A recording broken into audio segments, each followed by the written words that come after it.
Good evening, everyone. Welcome to this week's episode of the Necromaniacs Horror Podcast. How's it going, Jeff? It's going good. I am currently frozen in my in my home. How are you doing? Yeah, we're in the deep freeze here too. Dude, It's in the, let's see, it's 15 degrees right now, Fahrenheit. it's 11 here where I am. Yeah, very cold and hazardous, apparently. There's like a winter warning for telling you to stay inside. So, yeah. I am not used to this. I grew up in New England, but you as soon as you leave, you sort of forget. At least I did. And I got very acclimated to the California climate and then Texas, which is, not California, but still quite warm. And now I'm here to dealing with this. Makes me wonder what the fuck I'm doing here sometimes. Before we get going too far, I just want to mention that over this past weekend, I learned that a friend of mine, Andrew Garrity, passed away, and he was a guy that if you were in a touring band, you most likely ran into him. He was a road guy, driver, merch guy, tour manager. Pretty much, if you needed something done on the road, Garrity was your man. And I would see him frequently, working for other bands or just, with he never worked for us directly, but like, see him with bands that we toured with. Like, for example, the first time we ran into each other was back when we supported 1349 back in 2015, so 11 years ago. And he was one of those guys. He was just around all the time. Either a band would come through town and he'd be working for them, or like a friend of mine, like, someone would be out on the road and be like, "Oh, look who I'm hanging out with," and like a picture would come of the two of them. Mm. And every now and then I get a random text from him, and I text him randomly, and it's just surreal. I mean, he was a young man. He couldn't be older than 40 years old, and from my understanding, based on the information available, is that it was a natural causes kind of thing. So it's just sad to hear a young man passing. Very, very sorry to hear that. Yeah, so I just want to mention that. Anyone listening to this, if you knew Garrity, you'll know exactly what I'm saying. So, yeah, cheers. Cheers. Well, uh, hard to segue from that, but Mike, how are you? What have you been listening to, reading, watching, anything?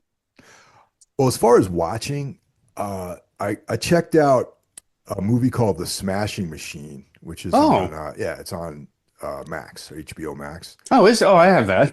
Yeah, so, all right, this is a film, a biopic based on a documentary that came out many years over, a couple decades ago about Mark Kerr, who was a pioneer in mixed martial arts, Vale Tudo. And anyone who's a fan of MMA would knows who Mark Kerr is. And he was a pioneer basically. He fought in Pride over in Japan primarily. Um, he did have a UFC fight in that organization, but primarily people know him in Pride. That's where most of his accolades happened. And it was a really interesting, pretty much beat for beat, goes through the documentary with some changes. Like for example, at the end, they cut to the actual Mark Kerr, like the real Mark Kerr, you know what I mean? And as in 2025, living his life. And The Rock plays him as a young man, Mm. which is interesting because The Isn't he Rock is like probably he's 55? probably like the same age as Mark Kerr is. Yeah. But I've always thought that The Rock was a good actor, man. He did a great job, I think, in this film. He's solid for sure. Yeah, Ryan Bader, another MMA veteran, plays Mark Coleman, and anyone who's a fan of MMA also knows who Mark Coleman is. He's another legend. But so Ryan Bader played him, and the one and only Boss Rutan plays himself. And Hmm. anyone who's into this stuff knows all these people. And it was I was surprised in how much I enjoyed watching it. So if you're a fan of MMA, without the politics, definitely check this out because I haven't watched a UFC event in like probably 2 or 3 years. So fuck the UFC, but Couldn't MMA agree as a more. sport, MMA as a sport is fucking beautiful, man. And there's great fights to watch on One Championship now. You can check that out on Amazon. So, you know, but yeah, that was a cool movie. And also Noroi, The Curse by Koji Shiraishi. Oh yeah, you're on the Yeah, Japanese kick I'm on still. a kick. And All right. that's like I know that's come up in the call. A couple of different callers have mentioned that. And right now it's on Shutter, so I checked it out, and it's great, excellent, really good. Okay. Nice. Um, I watched that Netflix film with Matt Damon and Ben Affleck, The Rip. Good, bad, indifferent. Yeah, it's the director, Joe Carnahan, I believe his name is, who did two great films, Narc, Oh which yeah, I like came out that. of the gate strong with that one, and the film you and I covered, The Gray, which I thought was excellent. We both did. We both love that one. Yeah, Yeah, that's a great movie, and it's been kind of spotty in between that. Like he did Smoking Aces, which was like this Tarantino-esque film, like 10 years way too late. So he did the 18 film, which I don't even know if I saw that, to tell you the truth. Um, this one is not quite the level of Narc, nowhere near the Gray, but it's an entertaining watch. It's a little messy and goofy, but it was a perfectly fine hour and 45-minute time killer. Yeah, it was entertaining and the action was well staged. Ben Affleck and Matt Damon are always fun to watch. I think Affleck is a unfairly shit upon actor. I think he's good.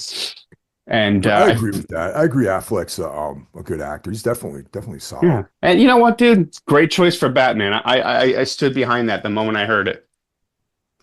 I'm Great director too. kind of indifferent. I don't love it or hate it.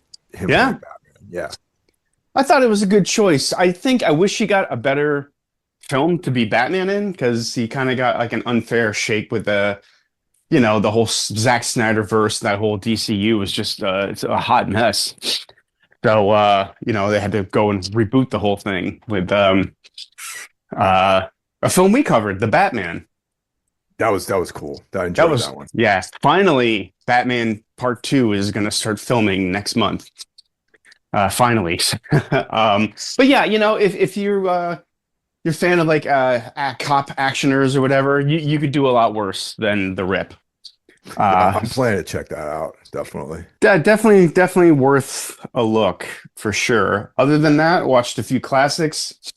Watched Suspiria for the first time in a while. Ooh, Yeah, very nice. Very nice. and because of the horrible winter storm we had, I watched The Thing, Oh, hell yeah. which sort of led to the film we're going to cover today.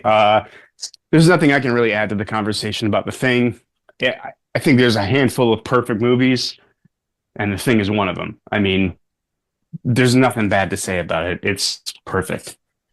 Yeah, totally, dude. That's one of the top.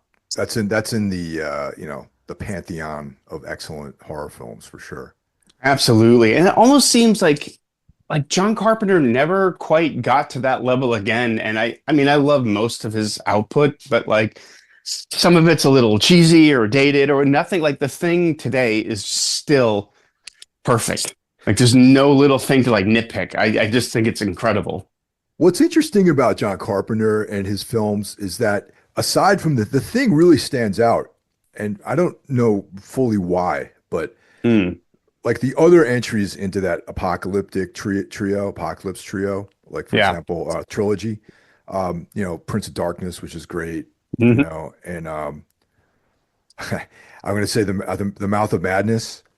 I almost said Love. that. I almost said that the Mountains of Madness, but Yeah. yeah, there's like a certain vibe that those two films have. Mm, There's this very like you realize they're different than the thing, if you know what yeah. I'm trying to say. Like the thing feels like this like very the atmosphere is different, you know. Totally. Yeah. Dialogue, the way the Yeah. dialogue is executed, everything's different about the movie versus those other two films. Yeah. It almost feels like those other, they have more of like low budget vibe to it. The thing doesn't really. It seems like it's an expensive Hollywood movie, which I guess to some degree it is. That was John Carpenter's big studio picture that oddly enough ruined his career. The Yeah. thing was a huge flop. And now it's a classic. And now it's a classic. Yeah, that's a good thing about horror movies. They seem to get reassessed every few years or so, much like Halloween 3 was seen as a disaster when it came out and now is regarded as a classic. You want to give a shout out to the rest of the Horsemen. So, kicking everything off, every other Monday, we've got Brandon Legion's Horror Wolf 666. Up next in the rotation, we've got Jackie Smith's Into the Necrosphere. And this week, tomorrow, or actually not tomorrow, this week, you will already have listened to our wrap up of the top 10 metal records of 2025. And I appear on the episode to give my top 10. So that was a lot of fun. I would look forward to doing this with Jackie every year. It's like a tradition. So I'm excited about that. We're looking Mm. forward to 2026.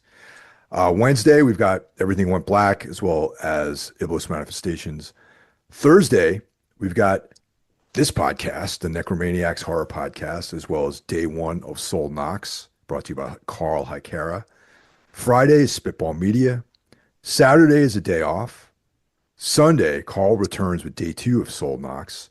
And Carl and I are definitely well along in our Darkness Weaves collaboration. And the final Kane story is was covered yesterday in yesterday's episode. Wow. So yeah, so that's it's kind of a landmark, Hmm.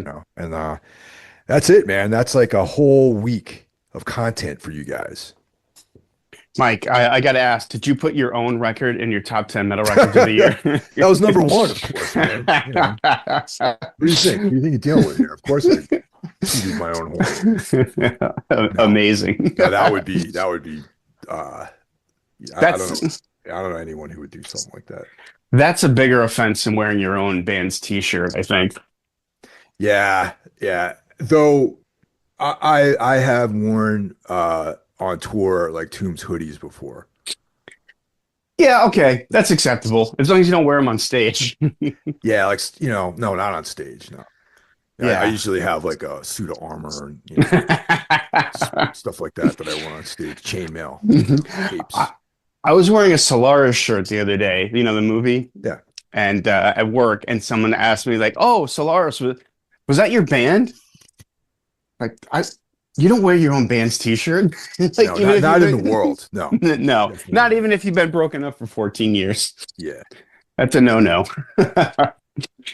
Anyhow, So we have a call this week. So if you want to reach us on the Necro phone, you can do so at 908-913-0782. 908-913-0782. And we have returning caller and friend of the show, Tavis from Pittsburgh. mm, Hey, how's it going, guys? Dave from Pittsburgh. Giving a call in. Show's been good, man. Congratulations on the 300. That definitely got me thinking about a lot of stuff. Very good discussion there. Jeff had mentioned watching Twilight Zone, and I had a talk with a guy recently, and just what got your opinion on this, guys, is while Twilight Zone was definitely, more culturally impactful, I got to say that Night Gallery is the superior show. I think it's just better overall, but what do you guys think about that? And like you're covering some different stuff. The show today was good, Basic Instinct. I guess on the thriller front, maybe not as erotic, but just rewatched from 1989, the Bill Lustig directed, Judd Nelson starred, Relentless. Pretty cool, man. I always enjoy that. I actually kind of like the equals, I guess, in name only as well. But that first one is definitely worth checking out too. And something on the category 3, like Hong Kong, out there horror movies. I just watched this movie called Red to Kill from 1994. It is pretty messed up. So if you're into that kind of out there Hong Kong category 3 thing, worth seeking out. Found a Blu-ray of it. It's pretty good. But show's been great, guys. Hope everybody's doing well and staying safe out there. And Thanks for shows, guys. Talk to you soon. Bye-bye. Right on, man. Yeah, Night Gallery is awesome, man. It's interesting you mentioned that because I feel like the quality per capita with Night Gallery exceeds the quality per capita of Twilight Zone. Really? Yeah. Only because there's less episodes of Night Gallery. Yeah, that's how many episodes of Night Gallery are there? Dude, there was only like I think one season of that show. Yeah. Well, even back then, that probably means there was like 20 something episodes. Right, but you have like hundreds, like of, you know. Yeah, I mean, yeah. I mean, think about it this way: the Munsters only lasted for 2 seasons, and there's something like 60 episodes of that. Yeah. Yeah, back Um, then seasons were way longer, like 24 episodes, 30 yeah, episodes. Yeah. yeah. You know what? I gotta agree. Like, there's like a whole season of the Twilight Zone that I would say is not very good. Season 4. When they went to the hour. Yes. Yeah. Yeah. Twilight Yeah. Zone needed to be a 30-minute or whatever, 28-minute like, display of weirdness, I think. Yeah, it just worked better in that format. And of course, the Twilight Zone has been revamped 2 or 3 times since then to very mixed results. Do you count that as part of its? No, Okay, I just count the Rod Serling stuff. okay, yeah. The other things were complete failures, if you ask me. You know, the '80s Twilight Zone had some bright spots in it. Mm, Some. yeah. You know, Wes Craven directed a lot of episodes. William Friedkin directed an episode, and those are some of the better ones. But yeah, for the most part, it just whatever charm it had was completely lost on the '80s version. And then there was like the Forrest Whitaker hosted show with like the theme song from the dude from Korn. That was, I mean, that was just absolutely. I mean, I only saw like 2 episodes, but it was terrible. And then of course, Jordan Peele brought it back, and that was not good. That was an abomination, if you ask me, man. Yeah, you know, I did see one a thing they were running it all like a 24-hour marathon of that, all in black and white, which kind of made it a little bit better, but visually anyway. But it just, I mean, it was just so heavy-handed and goofy. Like, I just could not get into it at all. You know, This is my take on black and white. It's like back before when I was single. There would be you'd play shows and there'd be this attractive lady with like black hair and lipstick and pale, and then from a distance, it's like, oh, it's a nice looking lady. But then the closer you get, you realize it's all hair dye and makeup. I get the analogy. All right, I get what you're saying. Yeah. Yeah. So. Yeah. Agreed. Yeah. Cool. Yeah. So, oh yeah, dude. So, Relentless, the Bill Lustig directed film with Judd Nelson, that has come up a few times in other like YouTube shows that I watch, YouTube channels, and I haven't seen that, but I want to. Have you? Do you know this movie? I do. Like, you know, in the '80s, Judd Nelson was kind of a star for a minute after The Breakfast Club. So, you know, like you would recognize him if you saw him on a poster. And that's one of those movies I kind of remember existing, but not sure if I ever saw it. If I did, I was very, very young. I do remember seeing other things of him. There's a film where he played a lawyer. I don't think this is the one, though. No. I compiled, this is on the list that I compiled for our neo noir episode. So we should definitely, Tavis has seen this. For what I've seen so far on my research and putting that list together, it looks like something that we should talk about. Cool. Yeah. He was also in the classic New Jack City. Oh yeah, dude. He was great in that. New Jack City rules. Oh, I love that movie, man. Love it. And now Red Kill, I have not seen that. It sounds interesting. I'm a fan of Hong Kong cop movies, crime films, so definitely that would slip by me though.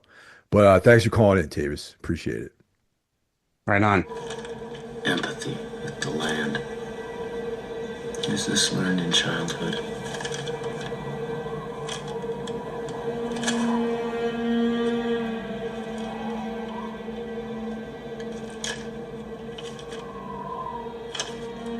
The land has changed. The biosphere turned, become unfamiliar and erratic. I would say vengeful, but nature's indifferent to us. We fight for our survival, not nature's. There's a fierceness in the wind I've never felt before. Something is being unleashed from the softening permafrost. Why do we despise the world that gave us life? Why so alienated? Why wouldn't the wilderness fight us? Like any organism would fend off a virus. The world we grew up in is changed forever.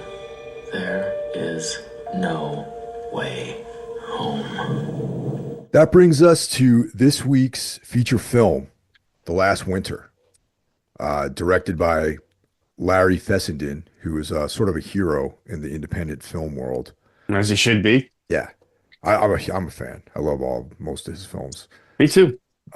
Written by Fessenden along with Robert Lever. This film debuted at the Toronto Independent Film Festival on September 11th, 2006, and then hit the theaters September 1st, 2007 in the US. It is 107 minutes long. So it definitely moves right along, though, in my opinion. It does. It feels much shorter than that. Yeah. Pretty stellar cast, really. We've got Ron Perlman as Ed Pollock, James LeGros as James Hoffman. So whatever happened to James LeGros, man? That's a good question, man. I was watching this. I'm like, oh, that guy. Yeah. You know, he's that guy. He's one of those actors. Yeah, he was in like a ton of films throughout the 90s. Yeah, And then Point Break. Point Break, Singles. That's right. Jesus, yeah. He was like the boyfriend who Kira Sedgwick was seeing while the other dude while they were broken up, Yeah, that's right. He had the unfortunate role of being the rebound boyfriend. Yeah. Did he have like an Eddie Vedder haircut going on or something? Everyone had these cool like grunge haircuts in that movie. The 90s. Yeah.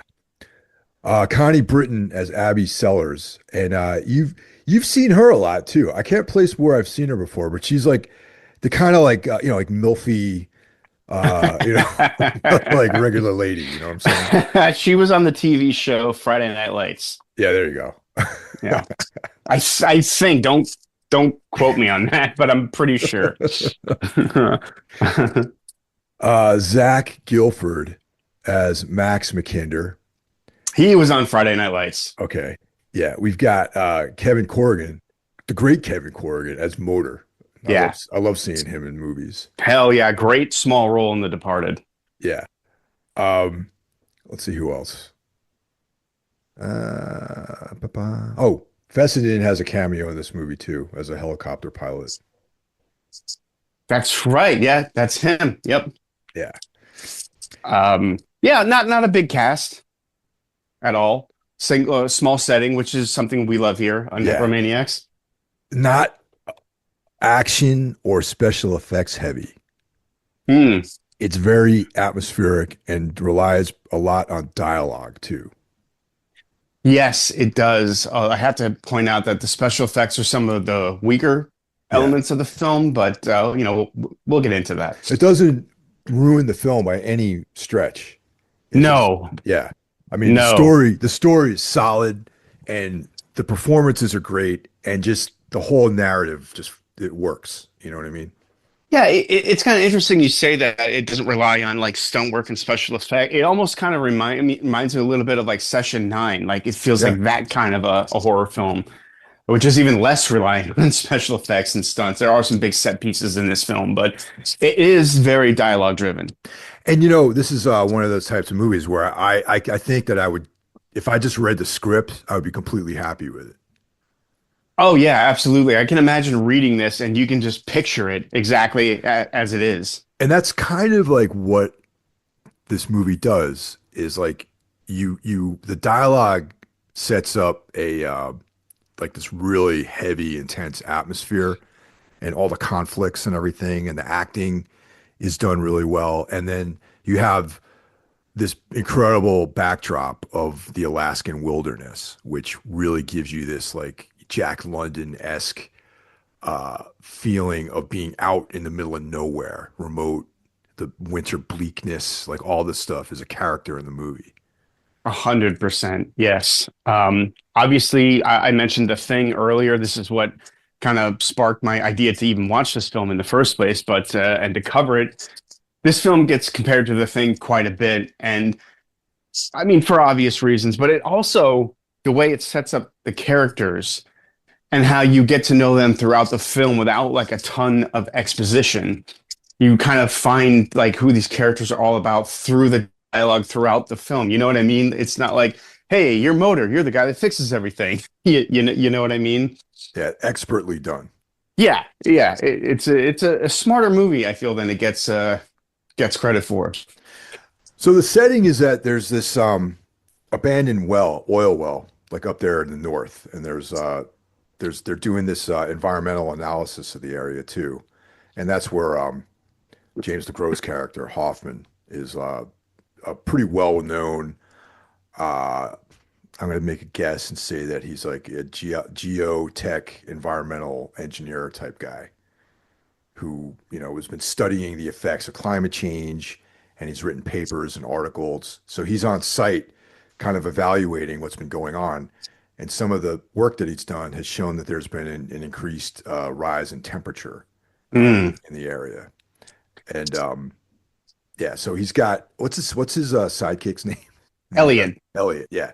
So he and Elliot, who's a junior sort of engineer that's working with him, has probably helps him like crunching the numbers and writing up reports and all this sort of stuff. And Hoffman is like the senior guy who's like got the concept and you know analyzing the data and putting together graphs and stuff like that. So it's a pretty cool like operation they got going on there.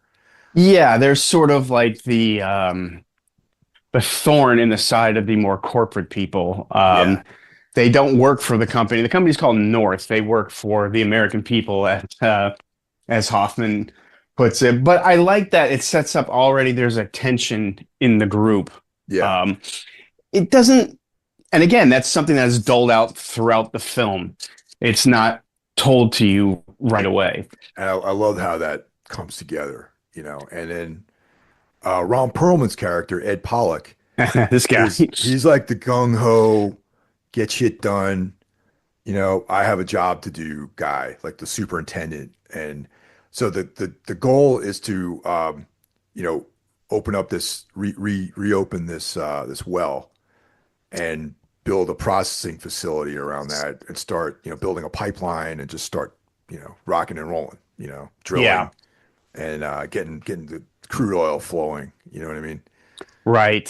Ron Perlman really brings this character to life. Like you could picture, like this guy drives a huge pickup truck back home where he lives. You know what I mean? Like really, like brings this character to life. He's so good in this movie. I have spent my entire career in the mechanical engineering field around guys like that. Right? Yeah, I haven't, but I know a million guys like Yeah. that. They show up, their chest puff out. I'm the fucking alpha male. He's totally got that energy. But like this guy could be an asset or a liability depending on the situation. And that's the thing that's really, really cool and complicated about his character. Yeah, like it's not like villain. He's clearly not like the hero of the story, but he's more complex than that. Yeah. He's a guy with a job to do, and that's what he's doing. That's what he sees. Like nothing gets in my way. I'm the king around here. But he's not like a total asshole. He brings Ron Perlman brings like a lot of humanity to this role. Exactly. And Perlman is a fantastic actor. Oh man, he's fucking great, man. Yeah. And just I think that's why I saw this movie back in the early 2000s, and I think that's why Yeah. I love it so much because I can relate to like probably more of the Hoffman character. Yeah. But the like I said, a guy like Pollock, if the project's going well, there's no problems, he's your best friend.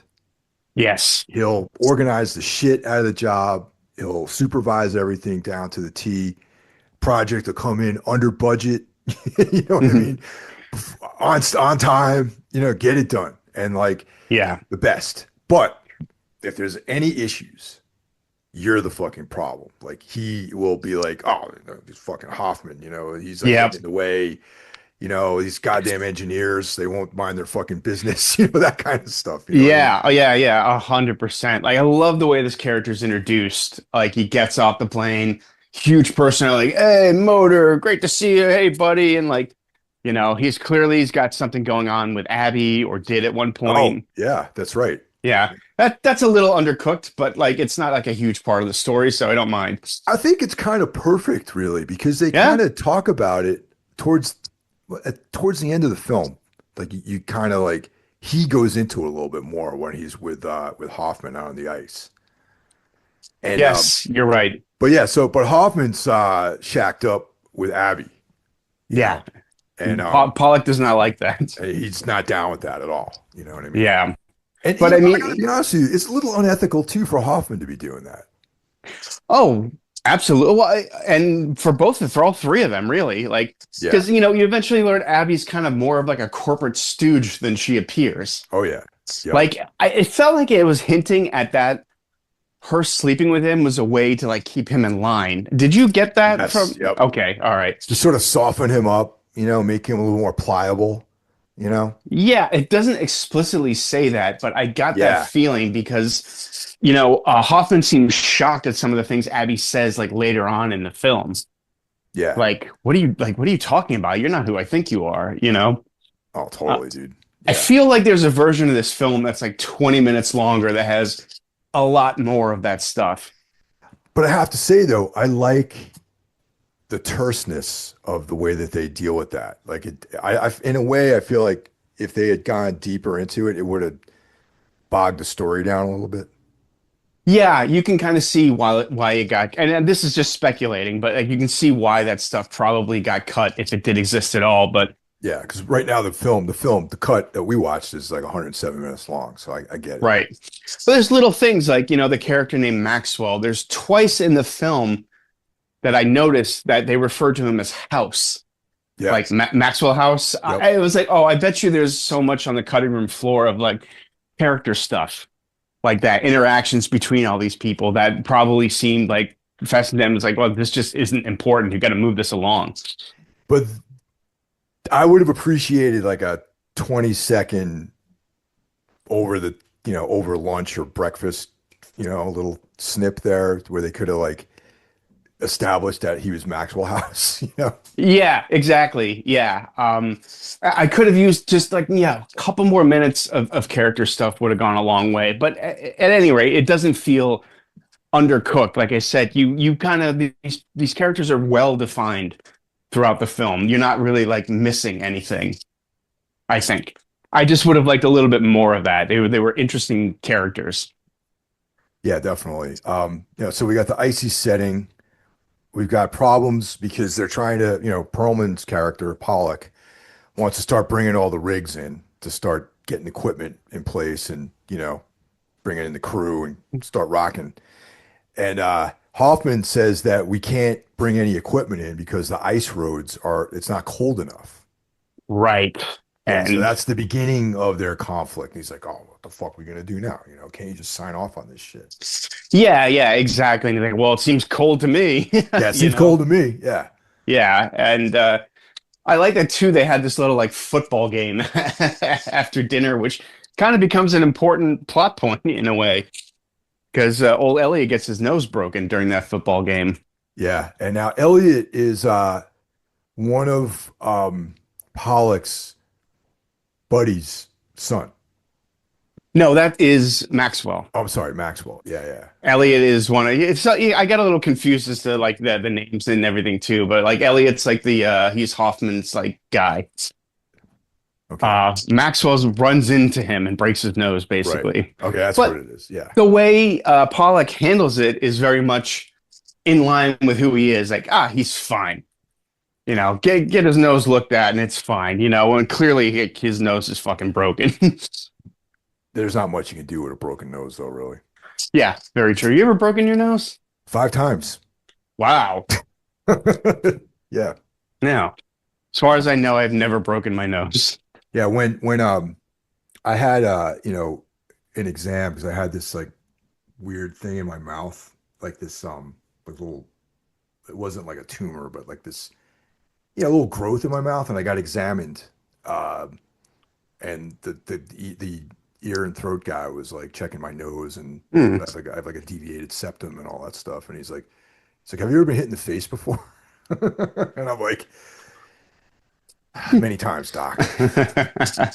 Did you have to have deviated septum surgery? No, but I never had surgery for it. It's not like affecting my passage, my breathing. Hmm. But when I really noticed it was when during COVID, when they tested you with the swabs, Hmm. like I couldn't get it into my left nostril. Ah, okay. All right. Yeah, I I had deviated septum surgery when I was about 33, 34. Biggest fucking waste of time ever. yeah, So yeah, completely useless. Did absolutely nothing. yeah. Um, I'm not gonna get any kind of surgeries or anything like that. Did a nose job. Yeah, right. I'm gonna get a bigger nose. Anyway, sorry. Yeah. So yeah, right around then. Okay, so like the conflict is slowly taking shape. And while all this, we start to see that Maxwell is losing it a little bit. Yeah, something is there's some he's the one who is sensitive to these like energies that are developing as a result of like I'm gonna say the melting permafrost. Right. And he's sort of like, I love it. This is just a shot of him staring off into this black, icy void. And it tells you so much without saying anything. Yeah, there's like some realist, seriously cool like aerial shots of the encampment where you Yeah, really get like you're out there, man. Like there's no roads, there's no like telephone lines. Like the nearest town is like what they said, like what, 12 miles away maybe. something like that. But Yeah. you're not it might as well be like on the other side of the world really from where you're at because you can't drive there in your car. You know what I mean?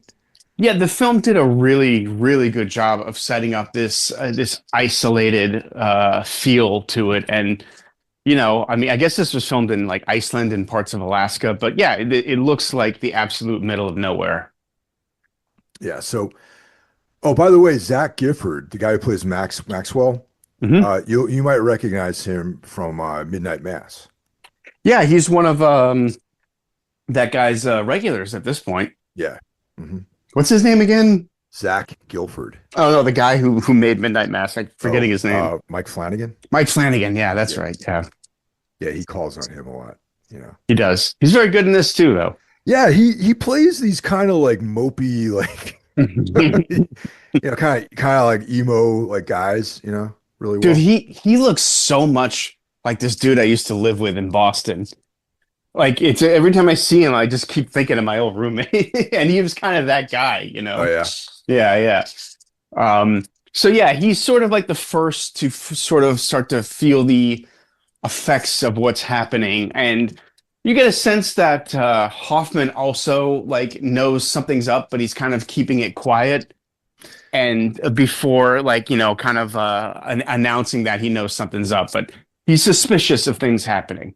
Yeah, and I imagine in a setting like that where everything is kind of heightened, like you don't want to cause any kind of like hysteria or panic or anything. Right, you're kind of already seen as the thorn in everyone's side. Yeah. And like maybe he wants to fit in or I don't know, but he's going off to this like tent out there in the middle of nowhere and writing in a journal, which we find out his journal writings are a bit unhinged and like a Kanye West rant or something. And also very Lovecraftian in that. Like Yes. that's like when we get to that point in the story, it's like you see like, it starts off with all these like technical analysis and then Verd just goes off into this sort of paranoid speculation about what's actually going on, which is not paranoid, really. It's like very based in the reality. Yeah. Oh, absolutely. It's interesting you say Lovecraftian because this film really does have a lot of Lovecraftian overtones, but he feels like more spiritual leaning than anything Lovecraft would ever go into. You know what I mean? Yeah, it's definitely a weird tale, though, for sure. Oh yeah, 100%. Yeah, it's almost like maybe like an Arthur Machen kind of thing with like, the ancient energy of like the ancient times, and Yeah. because I think, is it Hoffman who refers to oil as like basically just like an ancient graveyard, and oil is like this, like the spirit of these deceased animals from like thousands of years ago. It's Maxwell who refers to him in that Maxwell. way. Yeah. Yeah, because well, he's being the most affected by it, which is sort of interesting. He's sort of like the greenhorn, the new kid. He's not really as wrapped up in this world as all the other characters are. So I am wondering why like it kind of took him over first. Well, they make a reference to the fact that his dad sent him there because of his love of the outdoors. Right. Yeah. So maybe he's just one of these cats who loves being outside and hiking, and he's connected more with nature, you know. Yeah. So I get it. I thought that was a really, really nice way of setting that up, honestly. Yeah. Again, very like subtle, Yeah. but And it if you're, works. yeah, if you're not paying attention, like that might have like slipped right by you, but it's like, oh, well, his dad sent him up there, which is like another on brand thing for some dude who's probably like a petrochemical like executive or something. It's like completely desensitized to like the impact of the environment, and he's thinking that one line right there made me think of this whole thing where it's like, oh, his son, he's like, oh yeah, my son's like this kind of tree hugger, like hippie guy who Right. Yeah. loves Yeah. hiking, and we got to get him on the right page here, so I'm going to send him up to this oil rig, to work. Yeah. With my buddy Ed. Yeah, with my buddy, with Uncle Ed. Yeah, like, oh, I'll take care of your boy. I'll make a man out of him. Yeah, you can almost like picture that conversation taking place. Because as things start going further and further with Maxwell, they start talking about sending him home. And Yeah, and we're a little bit ahead of ourselves here, but Maxwell is even he's like, I can't go home. My dad, I disappoint him like so much, and that's right. yeah. Yeah, that like, yeah. There, so yeah, but you see, he's losing. Like, there's a great scene in this movie that like you might. I didn't really notice it until about like the second time rewatching this for this is like it's one shot where they pull up on their snowmobiles and they're staring at like this. We never see what they're staring at. Like I guess like Maxwell had been planting flags, those Yeah. flags out there. I don't know, and they're like, this doesn't make any sense. What's he fucking huffing glue out here? But we never see it. But there's a scene like in that scene, Ed Ron Perlman goes to take a piss on the land, and I felt like I was like, that's seems very intentional and metaphorical, as like these people are pissing all over the environment. Yeah, yeah. Basically, that was a good. That was very, very on brand for Ed. Yeah, and I liked it too. Again, it's subtle, like you might not even like think about it when you think of the film, but they're slowly sort of setting up as like yeah, like the point of the film. Like these people are just pissing all over everything. I thought that was really good. Yeah. So Maxwell gets lost. Like he doesn't come back from his excursion to check in on the site. And Yes. so he disappears. They can't find him. There's no radio connection with him. And then he just comes back, basically. Yeah, they're all gearing up to go get him, and then you don't even see like a cut to like him coming in the door. You just hear the door open, and then he's just standing there. Yeah. That was great. Yeah, and he had walked. It said his tracker said he had walked 300 miles. Which Yeah, I love shit like that. yeah, and now that's like, some interdimensional like Right, like shit there. right, and he's just never the same for the rest of the time he's in the film. And this is around the time where Hoffman and Maxwell have this discussion we touched on earlier, Yeah, about how he didn't want to ever go to the oil site. But his dad thought it'd be good for him and all that sort of stuff. right, and Ed's pissed off because Hoffman had missed some very important meetings. So everyone's sort of like having trouble with time. And with time, it seems like time's just disappearing for these people and they're not really realizing it. So something's taking a hold of people in the camp. Yeah, that contributes just to like the kind of whole like weird tale element of it, the time dilation and distances and all this other stuff. And it seems to be affecting the people who are more environmentally conscious, whereas Ed seems kind of unaware that anything weird. He's a guy on a mission and nothing's going to get in his way. It's not really affecting him or Abby or even Motor or somebody at this point in the movie. Yeah, it eventually it gets to the motor too, though. But yeah, Right. Yeah. eventually it gets everybody. So Yeah. But I just thought that was interesting too, that the more conscious people are aware, whereas the corporate people are unaware. yeah, And you have that nice like set of again more great character moments. Like Ed's like, I need this signed. He's not interested in having a discussion. He's like, sign off on dude, this. I have been in that situation so many times, bro. Really? Yeah.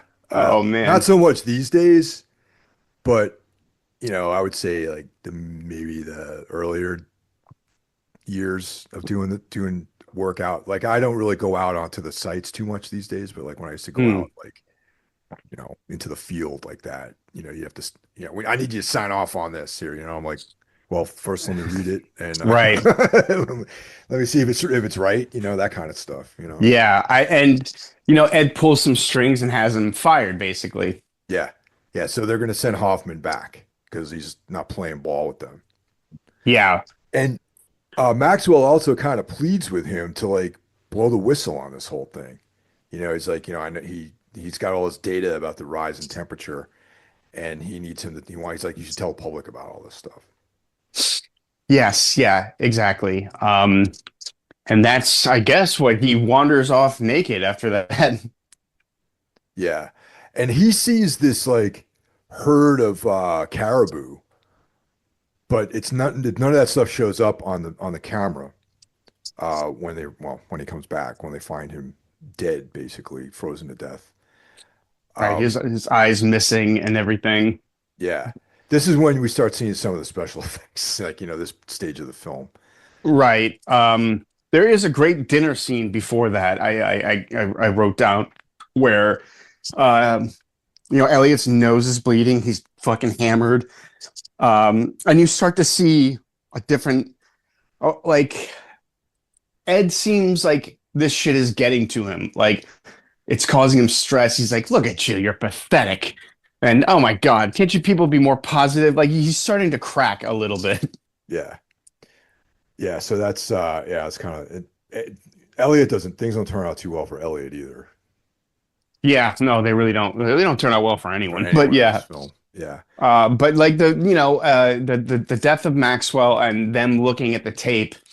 I was wondering too, does everyone see the Wendigo on the tape or just certain people? I think only certain people. Okay. Not everyone. Yeah, I was curious about that. Because again, like some people are very rattled by what they saw, and Ed just sees a naked kid losing his mind. Yeah. So at this stage that something's obviously wrong. They're wondering about hallucinations. For some reason, they think that sour gas might be like leaking up through the ground, and as a result of the permafrost, thawing out and causing people to lose their minds. Yeah, like Hoffman says, or I forget, maybe it's Hoffman. This ground's been frozen for 10,000 years, and now it's, who knows what's down there. Yeah. And so sour gas is that's actually a byproduct of organic decay. Mhm. So that's usually compressed and made into a fuel to burn. Oh, okay. Yeah. You actually know all about this stuff, don't you? Not all about it. Like I know mostly that's the hydrogen sulfide part of it, which is like in like a fuel, like usually like say like natural gas is 90% methane and like maybe 20% hydrogen sulfide. And a higher percentage of the hydrogen sulfide is like kind of bad for combustion, I guess. So anyway. Okay. Yeah. But then like it seems thought out. plausible. Yeah, exactly. It doesn't seem like, oh, that sounds like bullshit. But things are really, really starting to unravel. You have a death. Ed is like, burning evidence Yeah. and Yeah, he pissing in burns his you. bed. Yep, that's right. He's wet in the bed, so it is affecting him on some level. Yeah, but I mean, he doesn't think about it in anything other than in terms of he needs to get things done. He's not thinking something's really off here. He doesn't think it raining in February in the Arctic is anything more than a freak occurrence, you Yeah. know? Delusional too, a little bit, maybe. Yeah, yeah, absolutely. And so there's a new couple crew members coming in to replace the Greenpeace people, and that's when all hell breaks loose, basically. Yeah. One of those is Fessenden. Yeah, and he's got, I mean, a little bit of humor there too with his character. Yeah, he always plays like he's kind of even though he's a great writer, man. Like his scripts are awesome, but as an actor, he oftentimes brings a little bit of humor to the role. Yeah, we need to talk about Fessenden. He's fucking, I love this guy, man. He is like almost like a sort of like a new Roger Corman, like Yeah. he, mentors a lot of younger filmmakers. I know him and Joe Begos have a relationship. He's been in one of his films. Um, he gets shit done, you Yeah. know, and he does it for not very much money. And I don't know. I think Fessenden should be a name in horror a little bit bigger than it is. Oh, I totally agree. He should have a higher profile than he does. Like he's definitely like one of those guys for sure. Yeah, everything he does, like I say this a million times on a podcast. He made this on this podcast.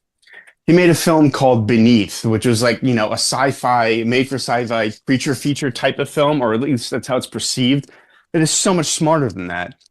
That's Fessenden's kind of vibe. He makes things that are like seem beyond their budget and their limitations. He makes them seem bigger than they are. And I think he's great, man. We covered one other of his films on this podcast. We did his Frankenstein movie. What was that called? We did that one? I believe we did. Yeah. Depraved? Yes, we did Yeah, do that I one. really I enjoyed that movie. Oh yeah, we did do that one. That's right. Yeah. When we didn't do When to Go, but that's a film we should, maybe Yeah. talk about one of these days. Yeah, I have like a collection of his movies and When to Go. This movie's in it too, and also When to Go is part of it. Oh, is that the Vinegar Syndrome thing? Yeah, it's cool. I gotta get that. I only have like a really Recommend it. shitty DVD of When to Go. Yeah, I recommend the Vinegar Syndrome thing. Yeah, but yeah, he's great, and I like he's very small role here, but good. Like he's funny. He's like, yeah, that adds one piece of ass, isn't she? He's like, I got one of those at home too. Yeah, That's basically his whole line, all his lines in the movie. yeah, except for screaming in pain. Yeah. Oh man. Like again, very, very small budget. You kind of see its limitations in the more effects heavy shots, but the movie smartly doesn't like linger on that. It cuts, you get what you need to get and then it cuts right out of it. Yeah. So the plane crashes horribly and crashes not only itself, but also into the encampment. So the place is all fucked up at this point. Yeah, there's no heat. Everyone on the plane is dead. Or Motor, dies. Yeah. yeah, motor, yeah. Larry Fessenden's character spends the next few hours of his life in agony. Motor was caught on fire. We also noticed that Maxwell's body had gone missing during all this, Yep. or had been moved. It's just complete chaos. And again, the way Ed handles it, like, okay, I think we should all get checked out, but we're coming right back. Like, coming back to what? Yeah. And this is another interesting miscalculation on Ed's part too. Okay, because Hoffman says that there's a town called Crow, Yes. which I think he said is like 11 miles away, 12 miles away, or something like that, right? 12, I think, yeah. Yeah, and so he wants to take the skidoos and head down there and get help. Pollock disagrees. Yes. Pollock Yeah. is like, well, it's Tuesday. There's a crew working out in some other place, which is 25 miles away. Yes. That this is a north operation. These are north guys. we're gonna go there. They'll radio in some help, and everything will be fine. And I'm like, Yeah. oh Jesus, that's Completely, yeah, idiotic. completely, ego driven, like not reasonable at all. So they follow Pollock's plan. They jump on their snowmobiles and they take off across the frozen landscape. And when they get to the rigs, it's no one's got everyone's gone and the rigs are fucked up. They don't work. Yeah, and then their skidoo doesn't work. Nothing's working. We get a nice moment where Ed sort of breaks down and like, he's so realizes like this is beyond what he can comprehend. Yeah. Like this isn't going to be like a, North operational come in and fix it like that. That's not going to work. Yeah, there's no it's something like this is when he realizes something unusual is going on. Right. You know. Yeah. And they got to set out on foot. He falls into the water, which, oh my God, I can't even imagine. Yeah, and he gets his foot caught, and so he has to remove one of his boots. And this is where Hoffman basically saves his life. Yep. Once again, we got a Jack London moment here where he builds a fire and does the right thing for that type of survival aspect. You know what I mean? And R- uh, and then he gets kind of double crossed by Pollock.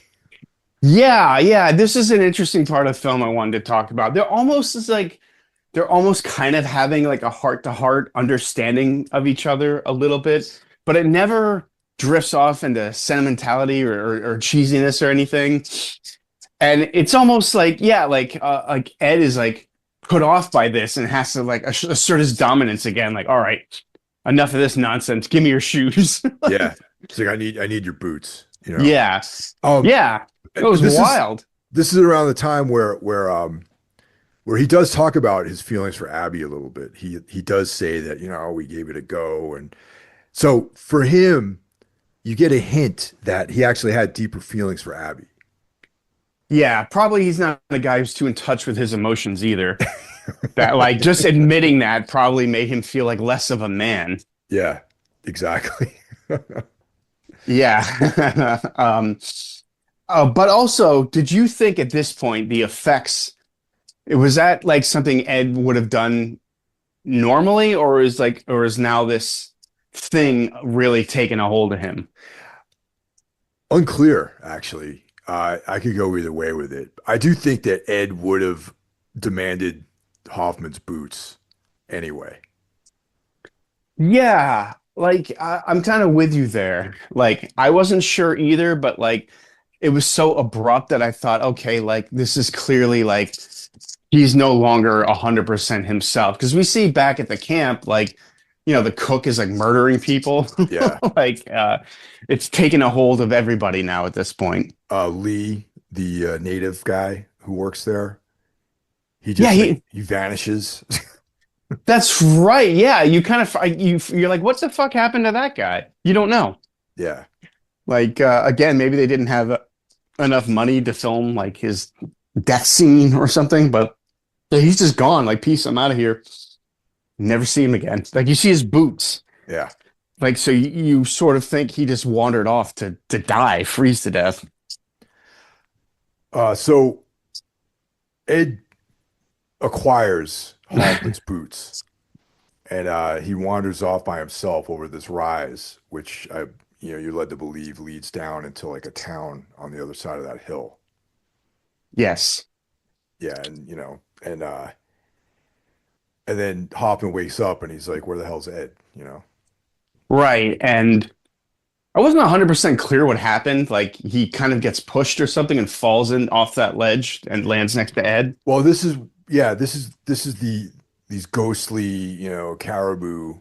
I think he got hit by one of these things and then falls off the ledge and ends up next to Ed. But Ed's not dead. They're both still alive at this point.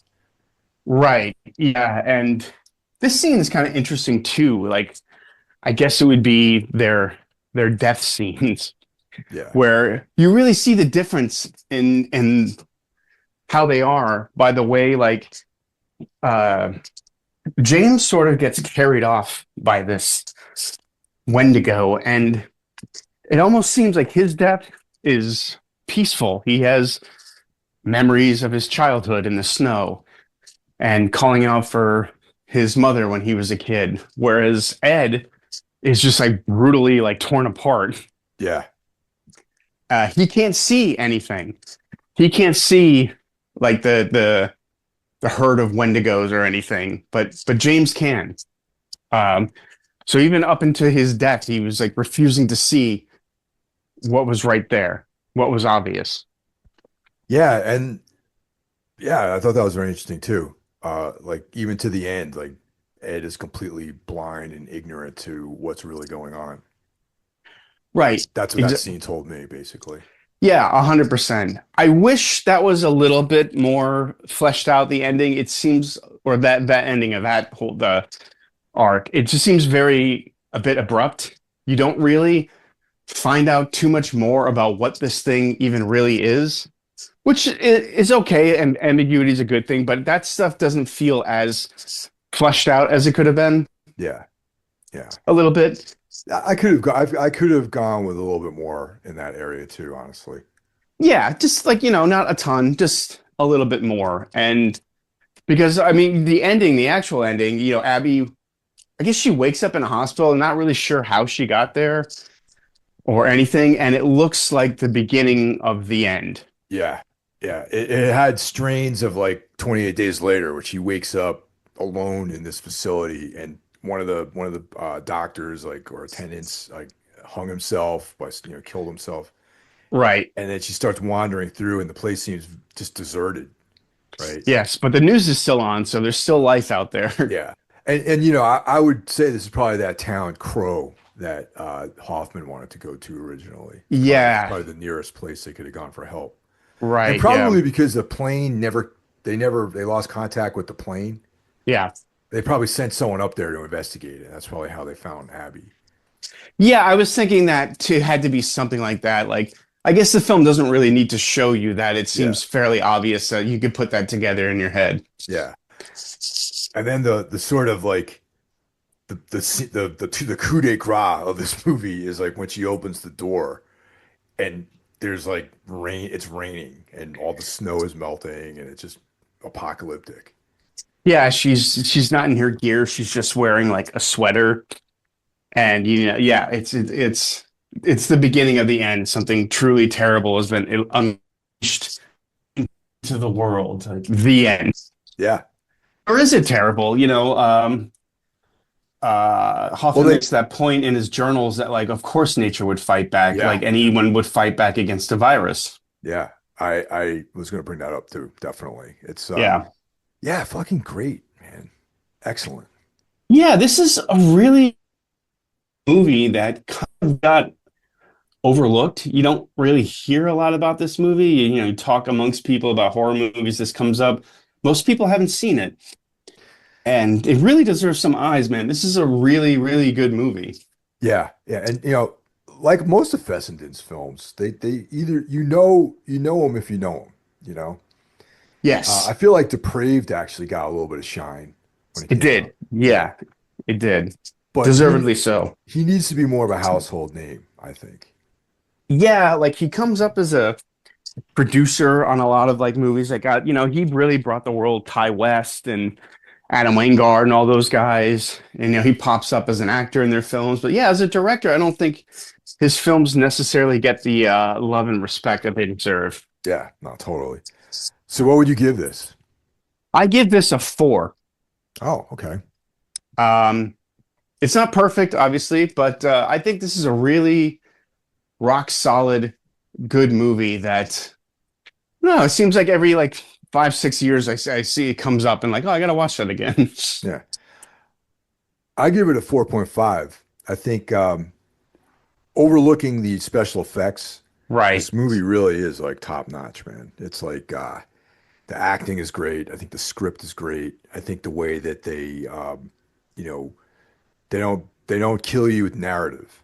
You know what I mean? Like right. you need to know the things that you need to know. With some exceptions, like we had a couple of points that we brought up about that. But you you're given all the pieces to put together, And I really like and the atmosphere of it is great too. Oh, totally agree. You know, in some way, this is like a loose sequel to Wendigo. Yeah. I Yes. wouldn't mind like a loose sequel to this. Yeah. No, yep, exactly. Let's do Wendigo next, man. Yeah, I'd love to. Yeah, it's a nice winter movie. Yep. Yeah, I guess like the one thing, the special effects are not good. Yeah, no, they're pretty bad, but They're pretty bad. But in some of the sparser, like when you see the Wendigo come up behind him, you see it for like a split second. Okay, linger on it any longer, you're gonna notice how cheesy it looks. yeah. Or like the herd running through like the snow, that looks pretty good. But again, doesn't like linger on it. It's just very quick. Yeah. Yeah, like this kind of spectral herd like that works really well, I think. Yeah, but like it's the plane crash sequence and things like that. The deaths at the end with Hoffman and Pollock, they don't look good. But the movie is so strong that doesn't really derail it. It's a good movie when you're forgiving it of things you wouldn't forgive in other movies. You know what I mean? Yeah, and this film's not like a gore film or action film. There's like it's this brooding storyline that just kind of meanders through this like icy wasteland. Right, like the gore and the violence is not the point. Exactly. Yeah. If it was, it would be a lesser film, and you would point out like how cheesy the special effects are. But since it's not, I can forgive it. And he does so much with so little. Like he builds such a great atmosphere it's like okay, I can forgive the shoddy effects. They did the best they could, and I thought they handled them in a good way. Like just show it as little as possible. No, But it's really like the location, the characters, the dialogue. That's what really makes the film what it is. yeah, I loved it, man. This is once again, it's something I watch every now and then. And since especially since I have it on that Vinegar Syndrome collection. So yeah. I gotta get that, man. I'd love to hear like a commentary. I've seen interviews with Fessenden. He just seems like such an interesting guy, and like him talking about his films make me see more in them, like that film Beneath, which I think we should talk about in like the spring or something like that, or summer. That's a good time to cover a film like that. He clearly loves what he does and is very knowledgeable. This movie is a lot smarter than like your average horror movie too. Yeah, man, like give all the love to Larry Fessenden, guys. Hell yeah. Well, thanks for listening, guys, and we'll catch you next week. Take care. Take care. Give me the